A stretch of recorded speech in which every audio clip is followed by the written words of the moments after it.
যে বিষয়টা আমি বুঝাইতে চাচ্ছি যে হাসরের ময়দানে আমাদের সকলকে আল্লাহর সামনে দাঁড়াতে হবে এবং আমাদের জীবন সম্পর্কে আল্লাহ পাক আমাকে আপনাকে জিজ্ঞাসা করবেন। দেখেন, দুনিয়ার জমিনে মানুষ যখন কোনো অপরাধ করে ওই অপরাধকে মানুষ স্বীকার করতে চায়, কেননা জানে আমি যদি অপরাধ স্বীকার করি আমাকে শাস্তির সম্মুখীন হতে হবে। তো এই জন্য আল্লাহ পাকও জানে যে কাল কিয়ামতের ময়দানে বান্দা যে দুনিয়াতে দোষগুলো করেছে এই দোষ কখনো বান্দা স্বীকার যাবে না। এই জন্য আমি আল্লাহ তার পিছনে অনেক ধরনের সাক্ষী আমি লাগিয়ে রেখেছি, যেই সাক্ষীগুলো কিয়ামতের ময়দানে তার বিরুদ্ধে সাক্ষী দেবে। কেমন সাক্ষী? একজন মানুষের বিরুদ্ধে 8টা জিনিস সাক্ষী দেবে। কয়টা জিনিস? 8টা জিনিস সাক্ষী দেবে। মানুষ যে দুনিয়াতে গুনাহ করে বেপরোয়া হয়ে, আমাকে কেউ দেখতেছে না, আমার মা দেখতেছে না, বাবা দেখতেছে না, বন্ধু বান্ধব আত্মীয় স্বজন কেউ দেখতেছে না, আল্লাহ বলে তোমার বিরুদ্ধে 8টা জিনিস কাল কিয়ামতের ময়দানে সাক্ষী দেবে। তুমি যে গুনাহ করতেছো, যেই জমিনের উপরে দাঁড়িয়ে বান্দা তুমি গুনাহ করতেছো, এই জমিন পর্যন্ত তোমার বিরুদ্ধে সাক্ষী দেবে। এজন্য ভালো করে মনে রাখতে হবে, আল্লাহ রাব্বুল আলামিন কোরআনের মধ্যে বলতেছে, বান্দা ইয়াউমাইদিন তুহাদ্দিসু আখবারহা বিআন্না রাব্বাকা ওয়াহালাহা। আল্লাহ বলে, বান্দা তুমি যে জমিনের উপরে দাঁড়িয়ে গুনাহ করতেছো, কাল কিয়ামতের ময়দানে জমিন আল্লাহর কাছে বলবে, মালিক আপনার অমুক বান্দা অমুক জায়গায় আমার উপরে দাঁড়িয়ে গুনাহ করেছে, কেউ দেখে নাই, আমি তার গুনার ব্যাপারে সাক্ষী হলাম। তো জমিন আমার আপনার ব্যাপারে কি করবে? গুনাহের সাক্ষী দেবে। কার বিরুদ্ধে আমি ষড়যন্ত্র করতেছি, কোথায় কি আমি গুনাহ করতেছি, কোনো মানুষের সাক্ষী দেওয়ার কোনো প্রয়োজন নাই। আল্লাহ বলে, তুমি যে জমিনের উপরে দাঁড়ায় গুনাহ করতেছো, এই জমিন তোমার বিরুদ্ধে সাক্ষী দেবে। এ হলো আমাদের 1 নাম্বার সাক্ষী। আচ্ছা, এখন বলেন, এই যে জমিনের উপরে আমি আপনি দাঁড়িয়ে যে গুনাহ করতেছি, আমরা কি চাইলে এই জমিন থেকে বের হয়ে যেতে পারবো? যদি মনে মনে ভাবি যে জমিন যেহেতু আমার আপনার বিরুদ্ধে সাক্ষী দেবে, তাহলে এই জমিন থেকে অন্য কোথাও গিয়ে পৃথিবী থেকে বের হয়ে আমি আপনি গুনাহ করব, এটা কখনো সম্ভব? আল্লাহ তাআলা এই কথাটাও সূরাতুর রহমানের মধ্যে বলতেছেন, ইয়া মাশারাল জিন্নি ওয়াল ইনসি ইন ইসতাতাতুম আন তানফুদু মিন আকতারিস সামাওয়াতি ওয়াল আরদি ফানফুদু লা তানফুদুনা ইল্লা বিসুলতান। আল্লাহ রাব্বুল আলামিন এই আয়াতের মধ্যে বলতেছে, হে দুনিয়ার জিন জাতি এবং মানব জাতি, তোমরা যদি দুনিয়া ছেড়ে চলে যেতে চাও, আসমান জমিন ভেদ করে চলে যেতে চাও, যে যেখানে আল্লাহর রাজত্ব চলবে না, কখনো সম্ভব না। তোমরা আসমান জমিনের যেখানেই যাও না কেন, সব জায়গায় একজনের রাজত্ব চলে, তিনি কে? আল্লাহ। আল্লাহ বলে, তুমি যেখানে গিয়ে গুনাহ করো, সব জায়গায় একমাত্র আমি আল্লাহর রাজত্ব চলে। তো এই জন্য আমার আপনার বিরুদ্ধে 1 নাম্বার যে সাক্ষী হবে সেটা হচ্ছে জমিন। সেটা কি?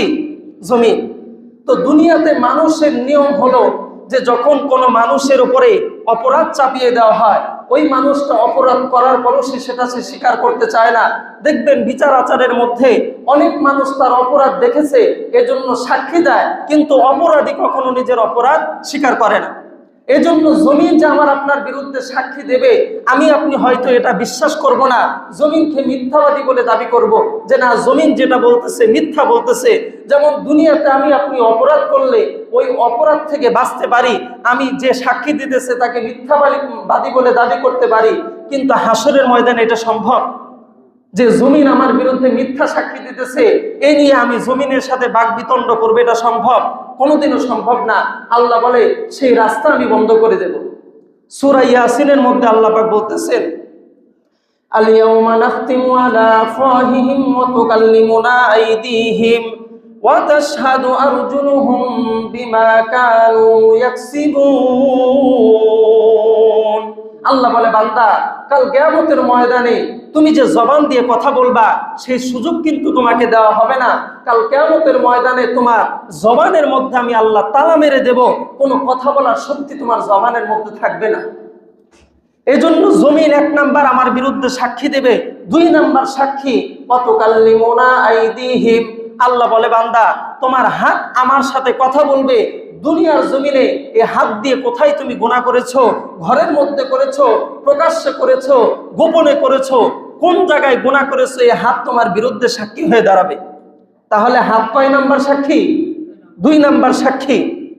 ওয়াতাশহাদু আরজুলুহুম বিমা কানু ইয়াকসিবুন। আল্লাহ বলে 3 নাম্বার সাক্ষী হলো তুমি এই পা দিয়ে জমিনের কোন জায়গায় হেঁটে হেঁটে গিয়ে গুনাহ করেছো, এই পা দিয়ে কাকে লাথি মেরেছো, কোথায় এই পা দিয়ে অন্যায় করেছো, এই পা কাল কিয়ামতের ময়দানে তোমার বিরুদ্ধে সাক্ষী দেবে। তাহলে আমাদের 3 নাম্বার সাক্ষী আমাদের পা। দুনিয়াতে যা কিছু আমি করেছি এই পায়ের মাধ্যমে কাল কিয়ামতের ময়দানে পা আল্লাহর কাছে আমার বিরুদ্ধে সাক্ষী দেবে। এখন প্রশ্ন হতে পারে, হুজুর দুনিয়ার জমিনে অনেক মানুষের তো হাতও নাই পাও নাই, এমন মানুষ আছে না নাই? দেখবেন ওভারব্রিজে, সাভার ওভারব্রিজে, রাস্তাঘাটে অনেক জায়গায় অনেক ভিক্ষুক দেখা যায় যাদের 2 হাতও নাই, যাদের 2 পাও নাই। তাহলে তাদেরটা কি হবে? তো মানুষের 4 নাম্বার সাক্ষী হলো আল্লাহ রাব্বুল আলামিন কোরআনের মধ্যে বলতেছে, বান্দা তোমার কান তোমার বিরুদ্ধে সাক্ষী হয়ে যাবে, তোমার চোখ তোমার বিরুদ্ধে সাক্ষী হয়ে যাবে। এগুলো কিন্তু বানানো কোনো কথা না, এগুলো কোরআনের মধ্যে আছে। আল্লাহ রাব্বুল আলামিন কোরআনের মধ্যে বলতেছেন, হাত্তা ইযা মা জাউহা শাহিদা আলাইহিম সামউহুম ওয়া আবসারুহুম ওয়া জুলুদুহুম বিমা কানু ইয়ামালুন। আল্লাহ রাব্বুল আলামিন বলে, বান্দা কাল কিয়ামতের ময়দানে জাহান্নামী বান্দাগুলো যখন জাহান্নামের দ্বার প্রান্তে চলে যাবে, তখন জাহান্নামী নিজের সমস্ত অপরাধ বলবে, আল্লাহ আমি এগুলো করি নাই, আমার আমলনামায় এই গুনাহগুলো কোথা থেকে আসলো, দুনিয়াতে তো আমি এগুলো করি নাই। তখন আল্লাহ বলে, বান্দা তুমি দুনিয়ার জমিনে এই চোখ দিয়ে তুমি গুনাহ করেছো, ঘরের দরজা বন্ধ করে, জানালা বন্ধ করে চোখ দিয়ে তুমি খারাপ সিনেমা দেখেছো, খারাপ অশ্লীল ভিডিও তুমি দেখেছো।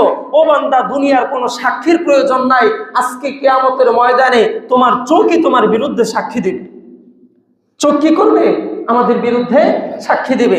তো এই হচ্ছে আমাদের 4 নাম্বার সাক্ষী। কয় নাম্বার? 4 নাম্বার সাক্ষী হচ্ছে চোখ মানুষের বিরুদ্ধে সাক্ষী দেবে। এরপরে আল্লাহ বলতেছে, বান্দা তোমার কান তোমার বিরুদ্ধে সাক্ষী হয়ে যাবে।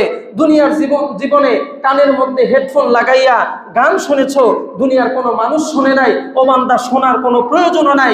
আজকে হাসরের ময়দানে তোমার কান তোমার বিরুদ্ধে তোমার সাক্ষী হয়ে যাবে। কি হয়ে যাবে? কান আমাদের বিরুদ্ধে সাক্ষী হয়ে যাবে। এরপরে 6 নাম্বার সাক্ষী আল্লাহ বলে, ওয়া জুলুদুহুম, মানুষের দেহের চামড়া তার বিরুদ্ধে সাক্ষী দেবে। কি করবে? মানুষের দেহের চামড়াগুলো তার বিরুদ্ধে সাক্ষী দেবে। দেখেন, এই যে শীতের মধ্যে শরীরের চামড়া যেন না ফেটে যায়, এই জন্য এই চামড়ার মধ্যে কত মেরিল, কত লোশন আমরা মেখে থাকি। কিন্তু কাল কিয়ামতের ময়দানে যদি এই চামড়া দিয়ে দুনিয়াতে আমি আল্লাহর দেওয়া নিয়ামতকে বাজে কাজে ব্যবহার করে থাকি, আল্লাহ বলে কাল কিয়ামতের ময়দানে তোমার শরীরের চামড়া তোমার বিরুদ্ধে সাক্ষী হয়ে যাবে।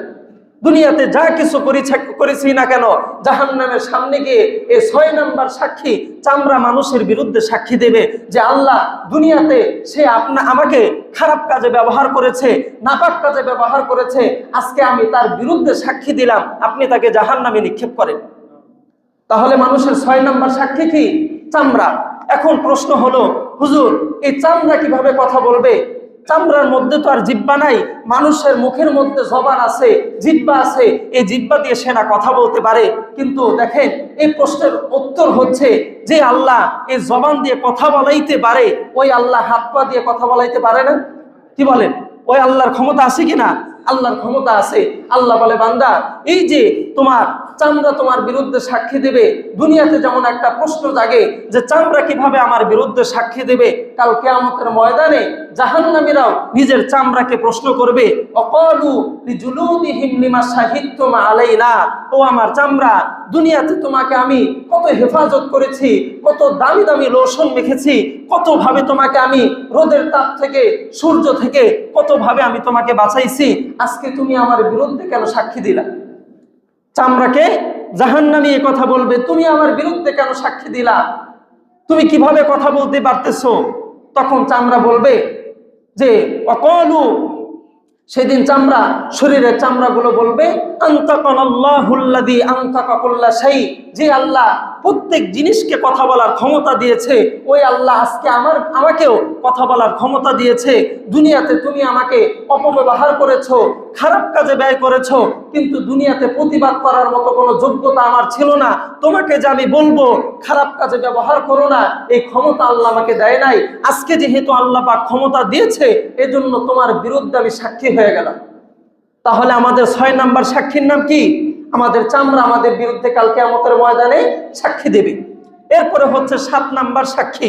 আল্লাহ পাক কোরআনের মধ্যে বলেন, কিরামান কাতিবিনা ইয়ালামুনা মা তাফআলুন। আল্লাহ বলে, বান্দা তোমার 7 নাম্বার সাক্ষী হলো আমি আল্লাহ তোমার 2 কাঁধে 2টা ফেরেশতা নিযুক্ত করে রেখেছি। ইয়ালামুনা মা তাফআলুন, দুনিয়াতে তোমরা যা কিছু করো না কেন তারা সবকিছুই জানে। তারা সবকিছু কি জানে। মানুষ যখন বলবে আল্লাহ আমি এগুলা করি নাই, তখন ওই ফেরেশতারা এসে আমার বিরুদ্ধে সাক্ষী দেবে যে অন্যায়গুলো আমি দুনিয়াতে করেছিলাম। এটা হলো আমার আপনার 7 নাম্বার সাক্ষী। এবার সবচাইতে যে বড় সাক্ষী, 8 নাম্বার সাক্ষী, সেটা হচ্ছে আমার আপনার আমলনামা। আমার আপনার কি আমলনামা। আল্লাহ তাআলা একটা ক্যামেরা আমার আপনার গর্দানের মধ্যে ফিট করে রেখেছে। আল্লাহ তাআলা এই কথাটা কোরআনের মধ্যে বলেছেন, وَكُلَّ إِنسَانٍ أَلْزَمْنَاهُ طَائِرَهُ فِي عُنُقِهِ نُخْرِجُ لَهُ يَوْمَ الْقِيَامَةِ كِتَابًا يَلْقَاهُ مَنشُورًا। আল্লাহ বলে, বান্দা তোমার গর্দানের মধ্যে আমি একটা ক্যামেরা ফিট করে রেখেছি।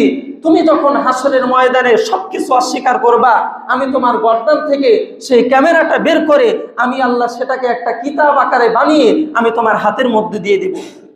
কিসে দিয়ে দেব? হাতের মধ্যে দিয়ে দেব। আল্লাহ তাআলা কোরআনের মধ্যে বলতেছে তার হাবিবকে, ও আমার বন্ধু, যখন আপনার উম্মতগুলো আমার বান্দাগুলোর হাতের মধ্যে যখন আমলনামা এসে যাবে তখন তারা আফসোস করবে। আল্লাহ তাআলা সূরাতুল কাহাফের মধ্যে বলতেছেন, ওয়াউদিআল কিতাবু ফাতারাল মুজরিমিনা মুশফিকিনা মিম্মা ফীহি ওয়া ইয়াকুলুনা ইয়া ওয়াইলাতানা মা লিহাযাল কিতাব লা ইউগাদিরু সগীরাতান ওয়ালা কাবীরাতান ইল্লা আহসাহা। মানুষগুলোর সামনে যখন তার আমলনামা পেশ করা হবে তখন সে আফসোস করে বলবে, ইয়া ওয়াইলাতানা, হায় আমাদের ভাগ্য, হায় আমাদের দুর্ভাগ্য, এটা কেমন কিতাব, লা ইউগাদিরু সগীরাতান ওয়ালা কাবীরাতা, এটা কেমন আমলনামা, আমার আপনার দুনিয়ার একটা ছোট গুনাহও ছাড়ে নাই, একটা বড় গুনাহও ছাড়ে নাই, এটা কেমন কিতাব। তো এটা হচ্ছে আমার আপনার বিরুদ্ধে সবচেয়ে বড় সাক্ষী। এই আমলনামা আমার আপনার বিরুদ্ধে সাক্ষী হয়ে যাবে। আল্লাহ কোরআনের মধ্যে বলেন, ইয়াউমা তাজিদু কুল্লু নাফসিন মা আমিলাত মিন খাইরিন মুহদারা ওয়া মা আমিলাত মিন সু। আল্লাহ বলে, বান্দা দুনিয়ার জমিনে তুমি যদি জাররা থেকে জাররা কোনো ভালো কাজ করে থাকো, কাল কিয়ামতের ময়দানে সেটা উপস্থিত করা হবে। আবার যদি জাররা থেকে জাররা কোনো খারাপ কাজও তুমি করে থাকো, সেটাও কাল কিয়ামতের ময়দানে তোমার সামনে উপস্থিত করা হবে। তো বান্দার হাতে যখন আমলনামাগুলো চলে আসবে তখন বান্দার অবস্থাটা কি হবে? দেখেন, যাদের আমলনামা ডান হাতে চলে যাবে তারা তো হাস্যোজ্জ্বল চেহারা, তারা তো জান্নাতে চলে যাবে। কিন্তু যাদের আমলনামাটা বাম হাতে আসবে তাদের চেহারাগুলো মলিন হয়ে যাবে। আল্লাহ রাব্বুল আলামিন সূরাতুল হাক্কার মধ্যে বলতেছেন, ওয়া আম্মা মান উতিয়া কিতাবাহু বিশিমালিহি ফায়াকুলু ইয়া লাইতানি লাম উতা কিতাবিয়া ওয়া লাম আদরি মা হিসাবিয়া। আল্লাহ বলে যে কাল কিয়ামতের ময়দানে যাদের আমলনামাগুলো বাম হাতে চলে আসবে, কিভাবে চলে আসবে? আল্লাহ বলে, সাধারণ কোনো ভাবে তোমার আমলনামা তোমার বাম হাতে দেওয়া হবে না, বরং তোমার এই সিনার ভিতর দিয়ে, বুকের ভিতর দিয়ে ছিদ্র করে আমি আল্লাহ তোমার বাম হাতকে পিছন দিক থেকে টেনে বের করে এরপর তোমার হাতে আমি আমলনামা দেবো। বলে নাউজুবিল্লাহ। তো এইভাবে আমলনামা দেওয়ার পরে যখন আমলনামা হাতে চলে আসবে তখন ওই বান্দাগুলো সেই দিন আফসোস করে বলবে, ইয়া লাইতানি লাম উতা কিতাবিয়া, হায় আফসোস, আজকে যদি আমার আমলনামা আমাকে না দেওয়া হতো, ওয়ালাম আদরি মা হিসাবিয়া, হায় আমি যদি না জানতাম আজকে আমার হিসাব কি হবে। মানুষ সেদিন আফসোস করে বলবে। দেখেন, আজকে আমরা হিসাবের ব্যাপারে কতটা গাফেল, অথচ আল্লাহ বলেছে তোমার জীবনের হিসাব কিন্তু নেওয়া হবে। এজন্য হাসরের ময়দানে আল্লাহর সামনে আমাদের হিসাব দিতে হবে, এটা আমরা বিশ্বাস করি তো? আল্লাহ কোরআনের মধ্যে বলেন, ওয়া আম্মা মান উতিয়া কিতাবাহু বিশিমালিহি ফায়াকুলু ইয়া লাইতানি লাম উতা কিতাবিয়া, যে যাদের আমলনামা বাম হাতে আসবে তারা বলবে, হায় আমাকে যদি আমার আমলনামাটা না দেওয়া হতো, ওয়ালাম আদরি মা হিসাবিয়া, আমার হিসাব কি হবে এটা যদি আমি না জানতাম, ইয়া লাইতাহা কানাতিল কাদিয়া, আমার মৃত্যুই যদি শেষ হয়ে যাইত, আর কোনো হাসর নাসর না থাকতো, কবরের আযাব না থাকতো, পুনরুত্থান না থাকতো, জাহান্নাম না থাকতো, মৃত্যুই যদি শেষ হয়ে যাইত, বিচার আচার যদি না থাকতো, তাহলে কতই না ভালো হতো। সেদিন আফসোস করে বলবে, দুনিয়াতে যে সম্পদের জন্য আমি আপনি আখেরাত বরবাদ করতেছি, সেই দিন মানুষ বলবে মা আগনা আন্নি মা আলিয়া, হায় আমার সম্পদ আমার কোনো কাজে আসলো না। দুনিয়াতে যে ক্ষমতার অপব্যবহার করেছি, সেই দিন ক্ষমতাওয়ালারা বলবে হালাকা আন্নি সুলতানিয়া, আমার ক্ষমতা আজকে আমাকে ধ্বংস করে দিল। তো বলেন তো সেই দিন আফসোস করে কোনো ফায়দা হবে? আল্লাহ কোরআনের মধ্যে বলেন ইয়াউমাইদি ইয়াতাযাক্কারুল ইনসান ওয়া আন্না লাহু যিকরা, সেই দিন মানুষ জাহান্নামকে দেখে আফসোস করবে, কিন্তু তার ওই আফসোস তার কোনো ফায়দাই দিবে না। এজন্য আফসোসের জায়গা দুনিয়া না আখিরাত? কোনটা? দুনিয়া। দুনিয়াতেই আমাদের কি করতে হবে? আফসোস করতে হবে। আল্লাহ এরপরে বলবেন খুযুহু ফাগুল্লু সুম্মাল জাহিমা সাল্লু, ও আমার ফেরেশতারা এই বান্দাকে তাড়াতাড়ি বেরি করায় টেনে টেনে এরপরে তোমরা তাকে জাহান্নামে নিক্ষেপ করো। ইউরাফুল মুজরিমুনা বিসিমাহুম ফায়ুখাযু বিন নাওয়াসি ওয়াল আকদাম। সূরা রহমানের মধ্যে আল্লাহ বলে সেই দিন আসামীদেরকে, নাফরমানদেরকে টেনে টেনে, সামনের চুলগুলো টেনে টেনে, পা টেনে টেনে ধরে ধরে এরপরে জাহান্নামে নিক্ষেপ করা হবে। তো আমরা কি জাহান্নামে যেতে চাই না জান্নাতে যেতে চাই?